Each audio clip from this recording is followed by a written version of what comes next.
Hello everyone, কেমন আছো সবাই? আশা করি ভালো আছো। তো আজকে হচ্ছে বুধবার। তো আজকে আমাদের পুজো, তো আমি সেই জন্যই একদম পুজোর দিন সকাল থেকে শুরু করেছি, একদম বিছানা থেকে যে কী করবো পুজোর দিনে সব কিছু তোমাদের সাথে শেয়ার করব। তো ভিডিওটা দেখতে থাকো, প্লিজ কেউ স্কিপ করে চলে গেও না। তো দেখো, আমি খুব ভোর উঠে পড়েছিলাম 5:30টার সময়, যেহেতু পুজো আর একাদশী একই দিনে পড়েছিল। একাদশীর দিনে আমি অনেক সকালেই উঠি। তো দেখতে পাচ্ছ আমি উঠে স্নান টান করে চলে এসেছি, তারপরে রেডি হয়ে নিলাম এবং আসন পেতে নিয়েছি আমি। তারপরে আবার তুলসী তলায় জল দিতেও চলে গেছিলাম, দেখতেই পেলে তোমরা সেটা। তো তারপরে আর বাকি যা আছে ঠাকুরের পুজো টুজো হ্যান ত্যান সমস্ত কিছু বাড়ির সব কাজকর্ম করে তারপর আমি মন্দিরে চলে এসেছিলাম তোমাদেরকে একটু দেখানোর জন্য। দেখো, প্রায় দুপুর 12টার দিকে বাজছিল তখন এটা। তো আমাদের মাকে মানে প্রতিমাটা এখানেই যেহেতু তৈরি করা হয়, তো সেই কারণে আনতে আর যাওয়া হয় না। তো এখানে এইভাবেই বরণ করে নিল এবং ওটাকে দেবীতে বসানোর চেষ্টা করছে সবাই মিলে। দেখতেই পাচ্ছ, দেবীতে বসানো হয়ে গেলো আর এদিকে সবাই ঢাক বাজছে, কত আনন্দ করছে। আমাদের প্যান্ডেলের কাজও পুরো কমপ্লিট হয়ে গেছে, সেটাও তোমরা কদিন দেখে আছি দেখো। আর তারপরে আমাদের চলে এসেছিলো টোটো গঙ্গা চান করতে যাওয়ার জন্য। তো গঙ্গা স্নান যেহেতু উপোস করেছি, সেই জন্য গঙ্গা স্নান করতে যাব। তো দেখো, বলতে বলতে আমাদের চলে এসেছে এবং আমি টোটোয় উঠেই পড়লাম। তো তারপরে গঙ্গা স্নান করতে চলে যাব। তোমাদের কি এরকমভাবে মনসা পুজো কে কে পালন করো বা কাদের কাদের এরকম ধুম হয়, প্লিজ কমেন্ট করো। আমাদের কিন্তু বেশি ধুম হয়, যতটাই হোক না কেন ছোটো বা বড়, কিন্তু বেশি হয় আর ভীষণ আনন্দও হয় সবারই। মানে এই পুজোটাতে আমাদের খুব আগ্রহ, যেহেতু আমাদের এখানে দুর্গা পুজোয় এত ধুম নেই বলে, তো সেই কারণে আমাদের এই পুজোটা এত আগ্রহ। তো দেখো বন্ধুরা, আমি এই রাস্তাতে চলে গিয়ে এখন প্রায় আরেকটু হলে হয়তো পৌঁছে যাব। কিন্তু দেখো, আমি দেখছিলাম বৃষ্টি শুরু হচ্ছিলো, তো আমি ভাবলাম পুজোর প্রায় 4 দিন আগে থেকে তো সমানে বৃষ্টি হচ্ছে, একদম থামছেই না, থামছে হচ্ছে এরকম হচ্ছিলো। তো আমি যা পুজো তো হয়তো এরকম দেখো এরকম কত কাদা, তাই মানে আবারও হয়তো শুরু হয়ে যাবে। যাক না, ঠাকুরের কৃপায় পুজোর দিন আর বৃষ্টি হয়নি গো, হালকা হালকা মেঘ ওয়েদার ছিল কিন্তু হয়নি। তো দেখো, কথা বলতে বলতে আমি গঙ্গার ঘাটে চলে এসেছি। গঙ্গার ধারেতে এসে দেখি সেই প্রচুর জল, এখন বানের জল। তো আমি চলে গেলাম, যেহেতু ভিতর দিয়ে করবো না, অল্প জল ছিল, তো অনেকটা মাঝ দিকে চলে গেছিলাম। সবাই ওই দূরে আছে ওখানে, তো এর মজা দেখো। খেয়ে দিয়ে কোনো কাজ নাই, গঙ্গার জলে কী করছে। তো এই ভীষণ আনন্দ হচ্ছিলো আর আমরা বলছিলাম হ্যাঁ হ্যাঁ কর, বাড়িতে গিয়ে বুঝবি যখন গঙ্গার জল তোর বেরোবে। তো দেখো, ছোটো বাচ্চা তো সেই জন্য এত আনন্দ করছে। তো আমিও চলে গেলাম চান করতে, তারপর আমি ওর সাথে একটু মজা করছিলাম, ওকে বলছি একটা ডুব দেও, বলছে আমি পারবো না কো। তারপর আমি একটু দিয়ে দিলাম, এরকম করে ঝাঁপটা মেরেছি। তো বাবারে, সবারই কি রিয়াকশন কি বলবো, সবাই আমার দিকেই তাকিয়ে আছে। একজন তো আমাকে বলছে ফোনটা যখন পড়বে তখন বুঝবে। আমি বললাম পড়বে না। তো যাই হোক, আমার স্নান করা কমপ্লিট হয়ে গেছে এবং টোটো চেপে পড়েছি, এবার চলেও আসি। রাস্তা এত খারাপ কি বলবো, আমার তো ঘটির জল আর্ধেক হয়ে গেছিলো। তো যাই হোক, আর্ধেকই হোক আর বা 1 ঘটিই থাকুক না কেন, এসছি তো দেবো বলে। তো দেখো, আমি জলটা নিয়ে একদম চলে এসেছি মায়ের কাছে সোজা। ওই জলটা এখানে নামিয়ে রেখে দিয়ে যাব এবং আমাদের পুজো হয় রাত্রিতে। 12টার পর আমাদের পুজোয় বসবে। তো দেখো, আমি ওখানে জলটা নামিয়ে দিয়ে আসার পর রেডি ফেডি হয়ে গেছিলাম ঠাকুর দেখতে যাব বলে। কিন্তু যেহেতু দিনে রেডি হওয়ার কথা ছিল এটা, তো আমার শরীরটা কীরকম করছিল, আমি দিনে যেহেতু রেডি হইনি, তো একবার সন্ধ্যেবেলা রেডি হয়ে গেছিলাম পুজো দিতে যাওয়ার জন্য। তো এই জন্য এটা পরে নিয়েছি। সারাদিনে অতটা তোমাদের দেখাইনি কী করেছি। তো দেখো, এবার আমি রেডি হয়ে চলে যাচ্ছি আমাদের পাশের পাড়া পুজো দিতে। তো ওখানে পুজো দিয়ে আসার পর আমাদের পাড়াতে পুজো দেবো। তো এখানে আমরা প্রতি বছরই যাই পুজো দিতে। আমাদের বাড়ি থেকে বেশি দূর না, প্রায় হয়তো 2-3 মিনিট হবে, তার বেশি না। তো ওখানে পুজো দিয়ে আসার পর তারপর আমরা এখানে এসে পুজো দেবো। আরও অনেক জায়গাতেই পুজো হয়, কিন্তু বাট আমরা অত যাই না, আমি এখানেই যাই আর আমাদের পাড়াতেই দিই। আর শুধু এখানে মনসা পুজো কি, অনেক বিশ্বকর্মা ঠাকুরও হয় জানো তো, কিন্তু অত বিশ্বকর্মা ঠাকুর আর তুলে ধরা হয়নি গো সেভাবে, এবং প্রচুর মনসা ঠাকুরও হয় কিন্তু সেভাবে যায়নি। তো যেহেতু যেগুলোকে গিয়েছিলাম দেখতে, তো সেইগুলোকেই দেখিয়েছি, তোমাদেরকে দেখবে অবশ্য পরে। আর এই দেখো, আমাদের পাড়াতে আবার চলে এসেছি, কথা বলতে বলতে আমি এখানেও পুজো দিতে চলে এলাম। তো আমার এখানেও পুজো দেওয়া কমপ্লিট হয়ে গেলো, সবাই পুজো নিচ্ছিলো এবং আমি নেমে চলে এলাম। তো তারপর আমি বাড়ি যেয়ে আবার নতুন করে রেডি হয়ে আবার যাবো ঠাকুর দেখতে। তো যাবো নাই মনে করছিলাম, তারপর সবাই বলছিলো চল চল চল, জোর করলো। তারপর আমি বললাম চলো যাই। তো দেখো এই দেখো সবাই একে একে কতজন পুজো দিতে আসছে, প্রচুর পুজো দিতে আসছে সবাই, অনেকজন মানে দূর থেকেও আসছে, আবার প্রচুর ভিড়ও হয় ঠাকুর দেখতে। তো যেহেতু এই টাইমটা একটু ফাঁকাই ছিল, যেহেতু আমি অনেকটা সময় পুজো দিয়ে ঠাকুর দেখতে বেরিয়ে গেছিলাম, তো সেই কারণে অতটা দেখাতে পারিনি গো। তবু যাই বা মোটামুটি আছে সেটা দেখানোর চেষ্টা করছি তোমাদের। কিন্তু দেখো তোমাদের কি আনন্দ হয় মনসা পুজোতে এইভাবে? অবশ্য তোমাদের হয়তো অনেকেই আছে এরকম আনন্দ, কেউ করো না গো, দুর্গা পুজোতেই হয়। আর এই দেখো সেই একটা আঞ্চলিক মানে কি বলবো, মানে গ্রাম এলাকায় এটা হয় ভাদু নাচ, এই ভাদ্র মাসে হয় মনসা পুজোর সময় ভাদু নাচ। তো আমাদের পাড়াতেও প্রতি বছর আসে ভাদু নাচ করতে। তো আমি ঠাকুর দেখে মানে ঠাকুর দেখতে বেড়াচ্ছিলাম, তখনই এই নাচটা এসেছিলো। তো আমি চলো একটু বসে বসে দেখি, তারপরে যাব। তো একটু দেখলাম বসে বসে এবং তারপরে চলে গেছিলাম ঠাকুর দেখতে। তো দেখো একটা বাচ্চা আবার ধুতি পাঞ্জাবি পরে চলে এসেছিল, ও নাচতে লাগলো। তো হ্যাঁ, সবাইকে বসার জন্য এই জায়গাটা করে দিচ্ছিলো অ্যারেঞ্জ। তো আমার দেখা হয়ে গেছে, আমি বলছি চলা দেখবো না, এবার ঠাকুর দেখতে যাই, নাহলে অনেকটা লেট হয়ে যাবে। তো সবাই মিলে বেশ হ্যাঁ চলো তো ঠাকুর দেখিয়ে আসি। তো দেখো বৃষ্টি হয়েছে বললাম না, কত কাদা রাস্তাতে। তো এখন আর একটাই প্রবলেম আমাদের এটা হয়ে গেছিলো যে যেখানেই ঠাকুর দেখতে গেছিলাম আমাদের কপাল এতটাই খারাপ কি লেটে গেছিলাম বলে পাঠা বলি শুরু হয়ে গেছিলো। তো সব জায়গায় প্রচুর ভিড় ছিল, অতটা ভিড়ের মধ্যে ঢুকতে পারিনি এবং ঠাকুরগুলোকেও দেখাতে পারিনি গো পাঠা বলির জন্য। তো যেগুলোকে পেরেছি সেটাকেই দেখিয়েছি।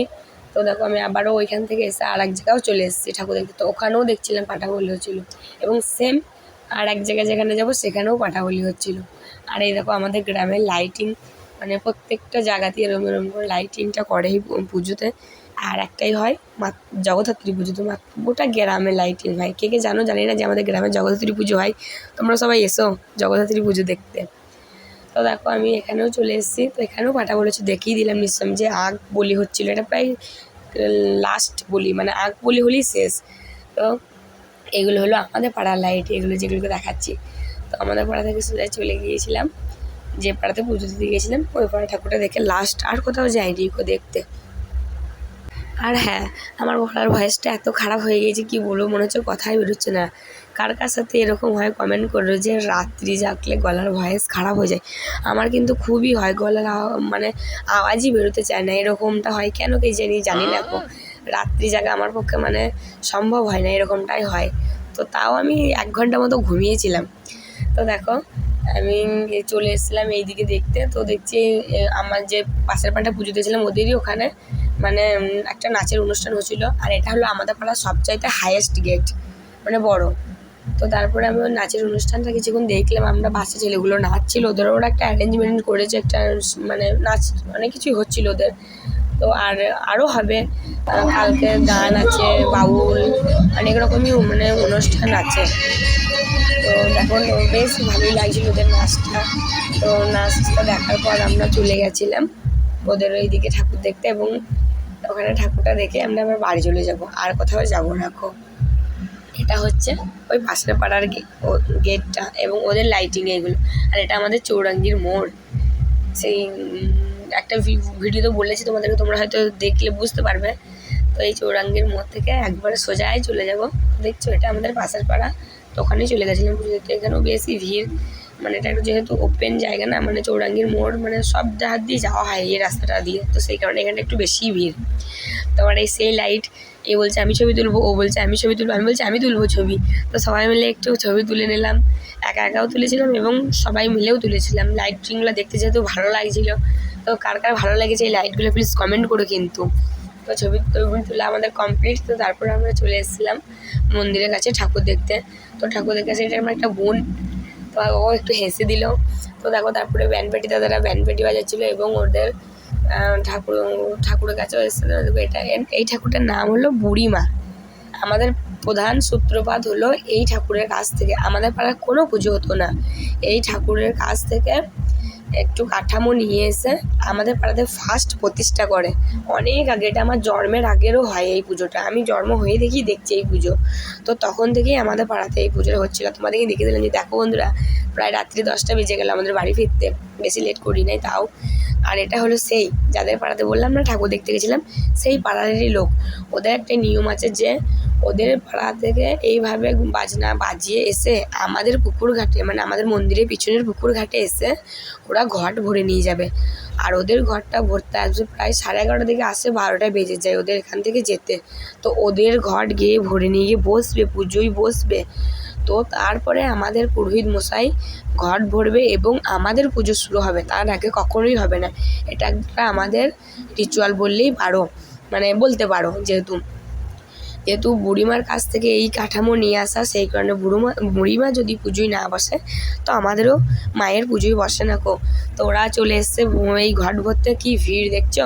ওরা এই ঘট ভরতে যাওয়ার সময় মনে হবে সবাই চলে এসে খুব আনন্দ করে নাচতে নাচতে আসে। আর আমাদের একটা প্রবলেম, ওরা যখন আসে আমরা চুপ করে দাঁড়িয়ে থাকি, আমরা কেউ কিচ্ছু করি না গো। তো তারপর ওরা যখন চলে যায় তখন আমরা বক্স ঢোল মানে ডগর ঢাক মানে যেটাই থাকুক না কেন সবাই চালিয়ে বিন্দাস এনজয়, কি বলবো। আর এদিকে দেখো আমাদের শুরু হয়ে গেছে পুজোর প্রস্তুতি। যেহেতু সময় এগিয়ে এসে ওদের ঘর ভরে নিয়ে যাওয়া মানে হয়ে গেছে, তো ঠাকুরমশাই সব রেডি করে নিচ্ছে এবং ঠাকুরমশাইকে সকলে হাতে হাতে হেল্প করে দিচ্ছে। তো এই সমস্ত সব কিছুটা মানে সমস্তটা না হলেও অর্ধেকটা গুছিয়ে নেওয়ার পর আমাদের যাবে ঘট ভরতে। প্রায় 12টা না বাজলে আমাদের যাবে না ঘট ভরতে। তো 12টা বেজে গেলে আমাদেরও শুরু হয়ে মানে চলে যাবে ঘট ভরতে যাওয়া, এবং তারপরে শুরু হয়ে যাবে পুজো। আর এই পুজোটা আমাদের হতে হতে প্রায় 5টা 5:30 বেজে যাবে সকাল, মানে 24 ঘন্টার ব্যাপার আমাদের এই পুজোটা। তার জন্য অনেকজন আছে উপোস করতে চায় না, মানে একটু কঠিনভাবে, যেহেতু আজ সকাল থেকে কাল সকাল পর্যন্ত না খেয়ে থাকাটা একটু সবারই পক্ষে পসিবল হয় না, তো সেই কারণে অতটা কেউ করতে চায় না। তো দেখো ঠাকুরমশাই রেডি হয়ে গেছে এবং ঘট নিয়ে চলে আসছে নেমে। তো ওকে এবার সে ধূপ ধুনু দেখাতে দেখাতে নিয়ে যাবো পুকুর ঘাটের ধারে সকলে নিয়ে যাবে এবং ঘট ভরতে যাবে। আর এটা কি গাইছে তোমরা কি কেউ কমেন্ট করে বলতে পারবা? এটা হলো সেই বাংলার আঞ্চলিক ভাষা বা যাই বলো না কেন বাংলার একটা সংস্কৃতি, যেটা মনসা পুজোয় মাস্ট। এটা মানে বিশাল ইম্পর্টেন্ট, যেটা ছাড়া পুজোটাই তোমার মনে হবে অসম্পূর্ণ। মানে ঝাপান গান, আশা করি হয়তো অনেকেই শুনেছো। মা মনসার পুজোর স্পেশাল একটা গান হলো ঝাপান গান, যেটা মা মনসাকে গিয়ে শোনায় এবং ঘট ভরতে যাওয়া বা পুজোর সময় ওটাকে আনন্দ করে বাজনা বাজিয়ে সকলে গায় এবং নাচে। তো আমাদেরও সেটাই হচ্ছিল, এই ঝাপান গান গাইতে গাইতে নিয়ে যাবে ঠাকুরমশাইকে পুকুর ঘাটে ঘট ভরতে এবং রিটার্ন নিয়ে আসবে। তো দেখো সেটাতেই হচ্ছিল এবং সবাই আনন্দও করছিল। আর হ্যাঁ, আমাদের মতো কাদের এত রাত্রি ধরে পুজো হয় এবং এত টাইম লাগে প্লিজ কমেন্ট করো যদি কারো হয়ে থাকে। তো দেখো সবাই এরকম করে বাজনা বাজছিল, তো এদিক থেকে ঘুরে আসছিল। আমাদের মন্দির থেকে পুকুর ঘাট বেশি দূর না, একদম মন্দিরের সাইডে, মানে উল্টো দিকেই মন্দিরের পিছনেই পুকুর ঘাটটা। তো সেখানেই যাচ্ছিলো আমাদের, যেহেতু বেশি দেরি লাগবে না, 1 মিনিটের ভেতরেই পৌঁছে যাবে। আর হ্যাঁ, ভয়েস দিতে গিয়ে এত বক্সের আওয়াজ কি বলবো, মানে এখনও তো পুজো লেগে আছে না। আমাদের ঠাকুরটা 3 দিন থাকবে। বুধবারে পুজো আমাদের একদম শুক্রবারের রাত্রি প্রায় 8টা 9টা বেজে যাবে ভাসান হতে। তো সেই কারণে বন্ধুরা তোমরা শুনতেই পাচ্ছ যে খুবই বক্সের আওয়াজ হচ্ছে। তবু কি করব, একটা যে কোনো জায়গায় একটা তবু এসছি মানে দেওয়ার চেষ্টা করছি যাতে শোনা যায়। কেউ কিছু মনে করো না প্লিজ আওয়াজ শুনে। তো দেখো পুকুর ঘাটে চলেই এসেছি, কথা বলতে বলতে পৌঁছে গেলাম এবং ঠাকুরমশাই ঘট ভরে নেবে। তো দেখো ঠাকুরমশাই অলরেডি ঘট ভরা হয়ে গেল এবং ঠাকুরমশাই পুকুর ঘাট থেকে উঠে পড়েছে। এবং এই ঘাটে থেকে ওঠার পরই সকলেই ঠাকুরমশাই পা ছুঁয়ে প্রণাম করে, আমিও করেছিলাম। তো সকলেই করছিল প্রণাম, এবং ইনি একজন ছিল যে ডন্ডি খাটবে। তো ওই কারণে ও রাত্রির মধ্যে স্নান করে নিল। তো দেখো ও ডন্ডি খাচ্ছে এবং এভাবে খাটতে খাটতে একদম মন্দিরের একদম ওপরে উঠে পড়বে এভাবেই।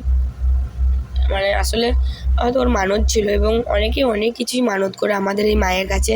প্রচুর কিছু মানত করে, যার যেটা মানে হয়তো দেখা গেল আমি একটা কিছু বলেছি বা চেয়েছি মায়ের কাছে, সেটা আমার পূর্ণ হয়েছে সেই আশাটা। তো সেই কারণে সকলেই খুশি হয়ে সেইটাই করে। তো এরও হয়তো কোনো কিছু হয়ে গেছিলো, তো সেই কারণে সে করেছে। তো দেখো সেই গান করতে করতে ঝাপান গান চলে এসছে ঠাকুরমশাইকে নিয়ে ধূপ ধুনো দেখাতে দেখাতে। তো এবার ঠাকুরমশাইকে দিয়ে ঠাকুরমশাইকে বরণ করবে। একটা ঠাকুরকে যেরকমভাবে বরণ করে ঠিক ওই পজিশনই ঠাকুরমশাইকেও বরণ করে নেবে এইভাবেই। তো ওটা একটা আমার মামি ছিল, যেহেতু আমার এটার মানে কমিটি মিলে মানে প্রত্যেকটা জনের মানে দায়িত্বে ঠাকুরটা আমাদের পাড়ার সবাই মিলে আনন্দ করে আনি, তাই সকলের ঘাড়ে এটা ভাগ করে দেওয়া আছে যে এক একজনের এক এক বছরে মানে পালি, তুমি এই বছর এইভাবে ঠাকুর সমস্ত কাজ করবে, আর একজন এই বছর করবে, বা আমি এক বছর করবো এরকমভাবে। তো যে কারণে ওর পালি ছিল সেই কারণে ওই করছিল, আর সবাই ওকে হেল্পও করছিল তার জন্য। না তো দেখো আমিও ধূপ দেখাতে লেগেছিলাম, ধুনুটা নিয়ে হাতে করে চলেই আসছিলাম ঠাকুরমশাইকে দেখাতে দেখাতে, কিন্তু খুব প্রচণ্ড তাপ হয়ে গেছিলো ধনুচির মানে ধনুচিটা কী বলবো, হাতে প্রচণ্ড তাপ লাগছিল। তো দেখো চলেই এলো ঘর পরে, এবং ঘরটা ওখানে বসিয়ে দিয়েছি। এবার ঠাকুরমশাই আর যেটা বাকি ছিল সেইগুলোকেও তৈরি করে নিচ্ছে, মানে পুজোতে বসার জন্য সমস্ত কিছুটা রেডি করে ঠাকুরমশাই পুজোয় বসে পড়বে। তো দেখো হয়েই গেছে প্রায়, তো ওইদিকে রেডি হতে থাকুক, আর আমি দেখো এখানে ফল মানে কাটা শুরু করে দেবে। তো প্রথমে ফার্স্ট নারকেলগুলো, যেহেতু মেয়েগুলো পারবে না, তো সেই কারণে এদেরকে দিয়েছিল তুলতে। তো তারপরে এবার অনেক ফল আছে, ওগুলোকেও কাটতে শুরু করবে সবাই মিলে, হাতে হাত লাগিয়ে কাজগুলোই করে, তার জন্য না। তো ফলগুলোও কাটতে শুরু করে দেবে। আরে এই ফল কাটা যতক্ষণ হবে আমাকে বলছিল কাটতে, আমি বললাম আমি এখন পারবো না গো, আমার ভীষণ গরম করছে, আমি তো শাড়িটা চেঞ্জ করে আসছি, তো সেই কারণে আমি বাড়ি চলে এসেছিলাম এই ফাঁকে একবার শাড়ি চেঞ্জ করতে এসে, কিন্তু ঘুমাতে আসবো বলে ওদেরকে বলিনি, তাহলে ওরা আর আসতে দিত না। তো সেই কারণে আমি বাড়ি এসে একটু শাড়িটা চেঞ্জ করে ঘুমিয়ে নিয়েছিলাম প্রায় 1 ঘন্টা মতো। আর তোমাদের দেখলে যে 12:30 বেজে গেছে আমাদের ঘর ভরে নিয়ে আসতে। তো এখনও তৈরি হচ্ছে, এখনও কিন্তু পুজোই বসেনি গো, এরপর বসবে, মানে এটা সেটা করতে অনেকটাই লেট হয়ে গেছে, প্রায় 1টাই বেজে গেছে আমাদের পুজোয় বসতে। আর এদিকে দেখো পাঁঠাবলির জন্য প্রস্তুতি চলছে, যেহেতু আমাদের এখানে পাঁঠাবলি হয়, এখানে না মানে সকলেই জায়গাতেই হয় পাঁঠাবলি। তো আমি যেগুলো দেখিয়েছি তোমরা দেখতেই পেয়েছো অবশ্যই যে পাঁঠাবলি হচ্ছিল। এবং আমাদের গ্রামে আরও প্রচুর ঠাকুর আছে, আর গ্রামটা অনেকটাই বড় যেহেতু, কিন্তু আমার এই মানে উপোস করে আর এমনিতেই আমি বলছিলাম একটু আমার শরীরটা খারাপ, তো আমি সেই কারণে ক্লান্তির জন্য আর আমি যেতে পারিনি কত দূর। তো যেটুকু পেরেছি সেটুকুই দেখিয়েছি তোমাদেরকে। তো দেখো কথা বলতে বলতে পাঁঠাবলি এদিকে হয়েই গেছে, এবং পুজোয় বসেও পড়েছিল, তোমাদেরকে সেটা আমি বলতে ভুলে গেছি। তো পুজোয় না বসলে পাঁঠাবলি কী করে হবে বলো। তো পুজোয় বসার পরই মানে অর্ধেক পুজো হয়, তারপরে পাঁঠাবলি হয়, তো তারপরে হয় আরতি, হোম, তারপরে পুষ্পাঞ্জলি, শান্তি জল, তারপরে প্রসাদ বিতরণ দিয়ে শেষ। তো দেখো পাঁঠাবলির পর চলে এসেছিলো হাঁস নিয়ে, প্রায় 17টা 18টা মতো হাঁস ছিল, আর 4-5টা হয়তো পাঁঠা ছিল, আর একটা ভেড়ার পাঁঠা ছিল। তো পাঁঠাবলির পর্ব শেষ এবং চলে এসছে আরতি। এটা একটা বিশাল জিনিস, কি এত ভালো লাগে না দেখতে, কি বলবো এই আরতিটা। তো প্রায় ভোর 4টে বেজে গেছিলো আরতি হতে, 4টের সময় আরতি শুরু হয়েছিল, তো 4:30 বেজে গেছিলো শেষ হতে আরতি। তো তারপরে হয়েছিল হোম এবং শান্তি জল, পুষ্পাঞ্জলি, প্রায় 5টা বেজে গেছে, 5টা 10 কি 15 এরকম বেজে গেছে পুজো কমপ্লিট হতে। আর কি বিভৎস গরম দেখো ভাই, ঠাকুরমশাই তো পুরো ঘেমে গেছে, কি বলবো।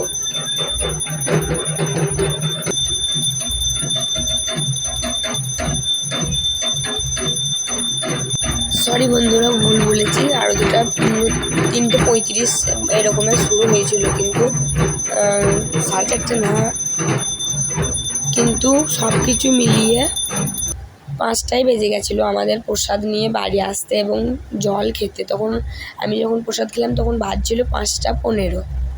তো দেখো বন্ধুরা আরতির পর্ব শেষ, তো এবার চলে এলো পুষ্পাঞ্জলি। আমি হোমটা আর ক্যাপচার করি নাই, হোমের ভিডিওটা, তো হোম যজ্ঞটা হচ্ছিলো, আমি ওখানে বসেছিলাম একটু। তো দেখো অনেকেই পুষ্পাঞ্জলি দিয়েছিলো, তারপরে আমিও দিতে চলে এসেছি, যেহেতু একবারে হয় না, অনেকজনই উপোস করি, তো সেই কারণে আমরা লাস্টে দিনই আমাদের পর আর কয়েকজন দিয়েছি, তারপরে ওটাই লাস্ট ছিল। তো দেখো আমি পুষ্পাঞ্জলি দিয়ে দিচ্ছি, অঞ্জলিটা তো না দিলে মানে উপোসটা আমার কী করে সম্পূর্ণ হবে বলো, তো সেই কারণে অঞ্জলি দেওয়া। তো অঞ্জলি দিতে দিতে ঠাকুরমশাই সবাইকে হোমের ফুটা কপালে দিয়ে দিচ্ছিল। তো এবং অঞ্জলিটা খুবই দিয়ে মনটা শান্ত লাগছিল যে না উপোসটা আমার সম্পূর্ণ হলো। সত্যি কথা বলতে এই উপোসটা করে থাকা খুবই কঠিন। আজকে সকাল থেকে কালকে সকালে খাওয়া, আর এই যে জল টল যদি কেউ নাও খায় তাও, বা কেউ খায় চাটা, কিন্তু সবাই হয়তো খায় না, কিন্তু খুবই একটু কষ্টেরই ব্যাপার। তো দেখো অঞ্জলি দেওয়ার পর আমি চলে এসেছিলাম আমার নিজের মুখকে একটু দেখানোর জন্য যে কি ঘুম পাচ্ছে রে ভাই চোখে, কি বলবো। তো বন্ধুরা প্রসাদ বিতরণ হতে লেগেছে, ভাই টাটা।